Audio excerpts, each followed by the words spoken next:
Guys आज का जो मार्केट था overall context was negative and I don't know still I made losses today.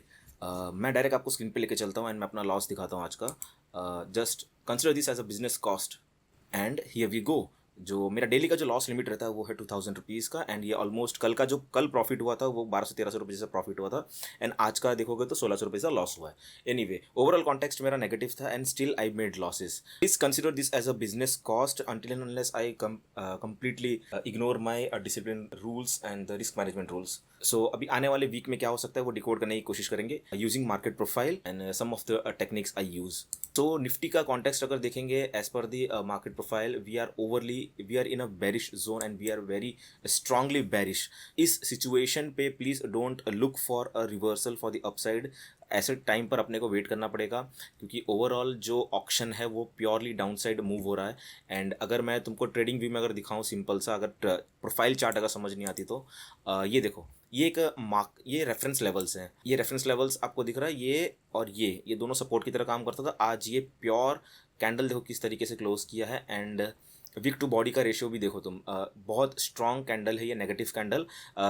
ये शो करता है कि सपोर्ट अब टूट चुका है, अब यहाँ पर अपने को फॉल फर्दर दिख सकता है। सो यहाँ पर अगर कोई भी राइज अगर आता है वहाँ से अगर अपने सेल करेंगे तो एक अच्छा बढ़िया रिस्क टू रिवॉर्ड मिलेगा एंड मोमेंटम काफ़ी स्ट्रॉन्ग मिलेगा। अगर मैं तुम्हें दिखाऊं तो एक चीज़, I use a projection using Fibonacci levels. तो सिंपल अगर देखेंगे यहाँ से अगर मैं लेवल मार्क करता हूँ ये और ये, सॉरी कैंसिल कैंसिल। ये अगर मैं इम्पल्सिव लेग को अगर मैं काउंट करता हूँ एंड ये रिट्रेसमेंट को अगर मैं काउंट करता हूँ, यहाँ से जितना भी इम्पल्सिव सेलिंग आई है वो जो रिट्रेस हुई है 50% रिट्रेस हुई है। सो एज पर दी हार्मोनिक स्टडी कि अगर कोई भी इम्पल्सिव लेग का अगर 50% रिट्रेस होता है तो ये जितना फॉल आया है उतना फॉल यहाँ से और नीचे आ सकता है। अगर सिंपली अगर इसको अपने काउंट करें यूजिंग अ फिबोनाची तो यहाँ से अगर मैं यहाँ पे मार्क करता हूँ तो ये देखो ऑलमोस्ट 0.5 को रेस्पेक्ट कर रहा है। ये फिबोनाची नंबर को रेस्पेक्ट कर रहा है। तो यहाँ से अगर मैं प्रोजेक्शन अगर बताऊँ तो मार्केट कहाँ तक जा सकता है एंड कहाँ से रिवर्सल आएगा, वो पॉइंट होगा ये। So this is that point 23,200 future chart है, ये याद रखना। फ्यूचर चार्ट में क्यों देखता हूँ, क्योंकि फ्यूचर चार्ट में रियल ट्रेडिंग होती है। ऑप्शन चार्ट को देखकर एनालिसिस करना और उसमें से लेवल्स निकालने का कोई मतलब नहीं है। फ्यूचर चार्ट में रियल ट्रेड होता है, इसके लिए मैं फ्यूचर चार्ट को कंसिडर करता हूँ। ये लेवल कहीं ना कहीं एक सपोर्ट की तरह काम कर सकता है एंड यहाँ तक मार्केट आ सकता है अगर प्रोजेक्शन की अगर बात करें, क्योंकि ये लो जो है वो ब्रीच हो चुका है। तो ये लो जैसे ही ब्रीच करेगा तो ये जितना डिस्टेंस यहाँ से इतना इम्पल्सिव जो सेलिंग आई थी वो यहाँ से और कंटिन्यू होकर यहाँ तक आ सकती है। एंड अगर मैं प्रोफाइल चार्ट की अगर मैं बात करूँ ये मंथली चार्ट है। ये वैल्यू एरिया हाई था, ये वैल्यू एरिया था जून मंथ का। तो जून मंथ का ये वैल्यू एरिया यहाँ पर प्राइस ने ब्रीच किया एंड कल अगर यहाँ पर अंदर अगर एक्सेप्टेंस अगर आ जाता है तो पहला फॉल जो जाकर जहाँ पर पॉज होगा वो होगा ये फेयर प्राइस पर। प्राइस इस एरिया को विजिट करेगा बिकॉज क्योंकि ये जून मंथ का फेयरेस्ट प्राइस है। मार्केट ने सबसे ज़्यादा टाइम यहाँ स्पेंड किया है, जो कि वो लेवल है वेट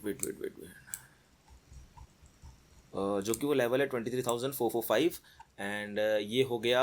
और वन टाइम फ्रेमिंग अगर देखोगे तो कंटिन्यूसली डाउन साइड चल रही है। वन टाइम फ्रेमिंग यानी कि क्या, आई जो है वो एच का हाई नहीं तोड़ पा रहा, एच जो है वो जी का हाई नहीं तोड़ पा रहा है। तो प्रीवियस 3 डेज से अगर तुम देखोगे वन टाइम फ्रेमिंग डाउन है। यही सेम चीज़ अगर मैं वीकली प्रोफाइल में अगर तुमको दिखाऊं तो वीकली प्रोफाइल को अगर स्प्लिट करते हैं तो ये देखो, ये जो एफ प्रोफाइल है, ये जो एफ सॉरी प्रोफाइल बोल रहा हूँ, ये जो एफ पीरियड है ये ई के हाई को ब्रेक नहीं कर पा रहा। ई जो प्रोफाइल है, ई जो पीरियड है वो डी के हाई को ब्रेक नहीं कर पा रहा। डी जो पीरियड है वो सी के हाई को ब्रेक नहीं कर पा रहा। सी जो है बी के हाई को एंड बी जो है ए के हाई को। तो ये one time framing continuously down side चल रही है। इसका मतलब ये है कि जो सेलिंग है वो काफ़ी स्ट्रांग है। सिंपल सा रूल होता है कि अगर वैल्यू एरिया अगर ब्रीच हो रहा है तो वो एक लेवल से दूसरे लेवल तक ट्रैवल करता है। तो सपोज अगर वैल्यू एरिया हाई अगर ब्रीच हो रहा है, यहाँ पर अगर एक्सेप्टेंस वगैरह कुछ अगर आ रही है तो वो वैल्यू एरिया लो तक जाएगी। अगर अपने आज के प्रोफाइल को अगर देखें तो ये वैल्यू एरिया के ऑलमोस्ट मिड पॉइंट तक आ चुका है। हम एक्सपेक्ट कर सकते हैं कि वैल्यू एरिया के लो तक जाए।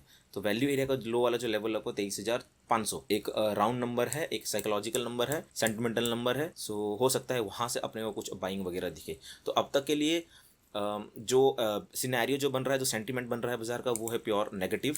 And as being a trend follower trader, मैं ट्रेंड के साथ रहना प्रेफर करूंगा। एंड कोई भी राइज अगर अपने को मिलती है तो इस लेवल से कहीं ना कहीं अगर रिजेक्शन आता है पुल बैक वगैरह में, तो शॉर्ट करेंगे तो ज़्यादा अच्छा रिटर्न्स मिलेगा।